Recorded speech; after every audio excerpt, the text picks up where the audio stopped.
Sherry Noon from the Anderson Public Library had recently learned of a 5-year-old Kentucky girl that was diagnosed with an inoperable brain tumor.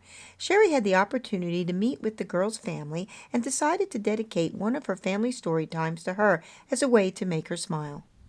Hey, I'm Miss Sherry. We're here today at Anderson Public Library. We would like to make a special little girl, age 5, smile for Brooklyn.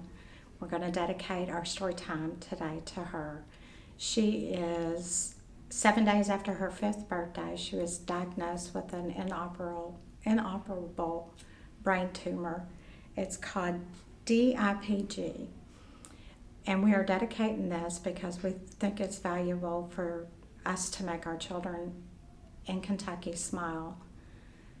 I met Brooklyn. I haven't met her yet, but her Aunt Jamie Smith and her boyfriend Grant Nolte were attending the Marine Ball that my son took me to in November. I met Grant and Jamie and just fell in love with them. Grant and my son Mark served in Afghanistan together, so it's a family. When you simplify, when you make a child smile, they're our future. So this is dedicated to Brooklyn to make her smile today. Thank you. Can we do that? Ready? 1, 2, 3. Hey, Brooklyn from Anderson Public Library. We love you. Good job. Go on, sit down. Good job. Thank you. Down by the bay, where watermelons grow, back to my home I dare not go, for if I do, my mother will say, did you ever see a goose kissing a moose? Down by the bay, down by the bay, where the watermelons grow, back to my home I dare not go, for if I do, my mother will say, did you ever see a whale got a tail? Down by the bay, down by the bay, where watermelons grow, back to my home I dare not go, for if I do, my mother will say, did you ever see a fly wearing a tie? Down by the bay, down by the bay, where the watermelons grow, back to my home I dare not go, for if I do, my mother will say, did you ever see a bear combing his hair? By the bay, down by the bay, where the watermelons grow, back to my home I dare not go, hey Kyler, for if I do, my mother will say, did you ever see llamas eating their pajamas? Down by the bay, down by the bay, when the watermelons grow, back to my home I dare not go, for if I do, my mother will say, did you ever have a time when you couldn't make a rhyme? Down by the bay, down by the bay, where the watermelons grow. Okay, we're going to read a book real fast and we'll get back to regular story time. We are dedicating this story time to a special little girl. Dump truck. This is called The Mitten. It is adapted by Jan Brett. So she took this picture, or she made the pictures herself. She's the author and the writer, but she adapted it. It is a Ukraine story, folktale. So this is the front of the book. This is the spine. This is the back of the book. This is the title page, and we will read from left to right. Hey, come on in. This is a funny story, and I'm going to need help with it, okay? Once there was a boy named Nicky who wanted new mittens from wool as white as snow. And the country they're living in is Ukraine, and there's so much snow. His grandmother is going to say, probably not. At first, his grandma, her name is Baba, Kiana, it's my turn to talk, okay? Her name is Baba. Did not want to knit white mittens. If you drop it in the snow, she warned, you'll never find it. But Nikki wanted snow white mittens, and finally, Baba made them. After she finished, she said, when you come home, first I will look and see if you are safe and sound. But then I will look to see if you have your snow white mittens. So off Nikki went, and it wasn't long until one of his new mittens dropped into the snow. I want to see it.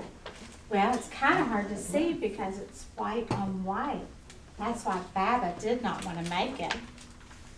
A mole, tired from tunneling along, discovered the mitten and burrowed inside. It was cozy and warm and just the right size. So he decided to stay. A snowshoe rabbit came hopping by. He stopped for a moment to admire his winter coat. It was then that he saw the mitten, and he wiggled in feet first. The mole didn't think there was room for both of them, but when he saw the rabbit's big kickers, he moved over. Next, a hedgehog came snuffling along.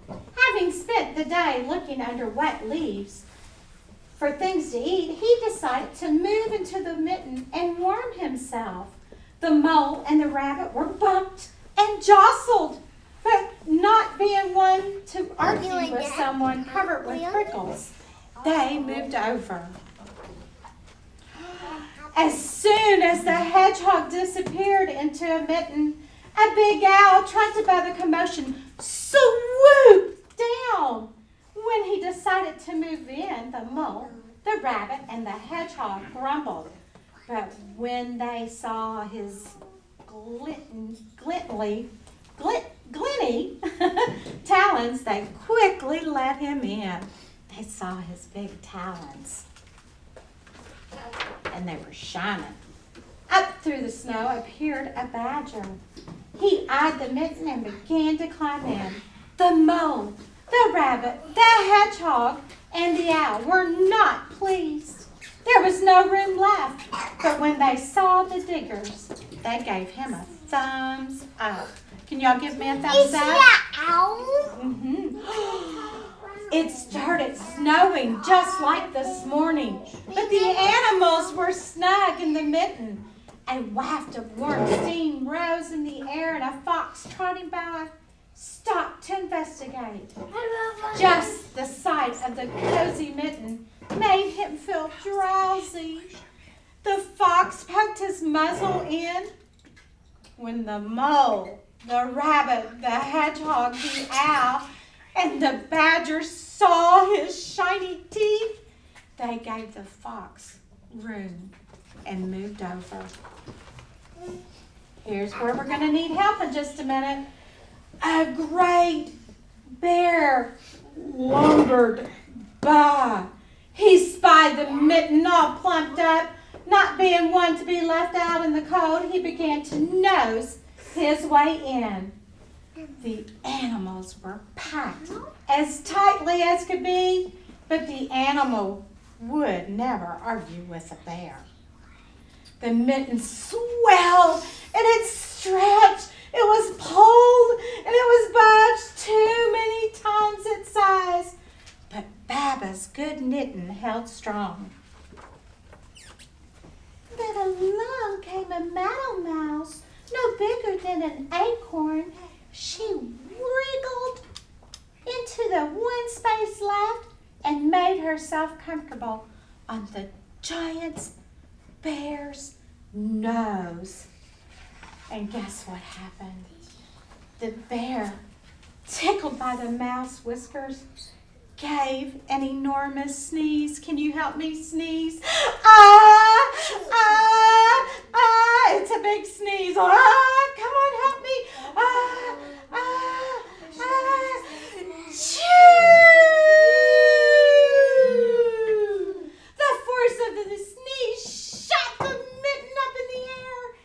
scattered the animals in all the directions.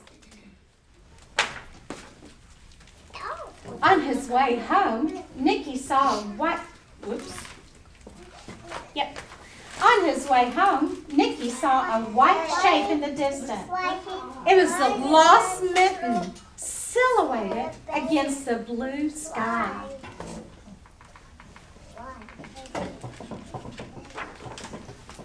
After he ran to catch a snow white mitten, he saw Baba's face in the window. First, she looked to see if he was safe and sound, and then she saw that he still had his new mittens. And how do we explain the end? One mitten is 4 times the size of the little one. Is that not a good story? Did you all like it? I know it's Say thank you for the story. Okay, that's it. Thank you.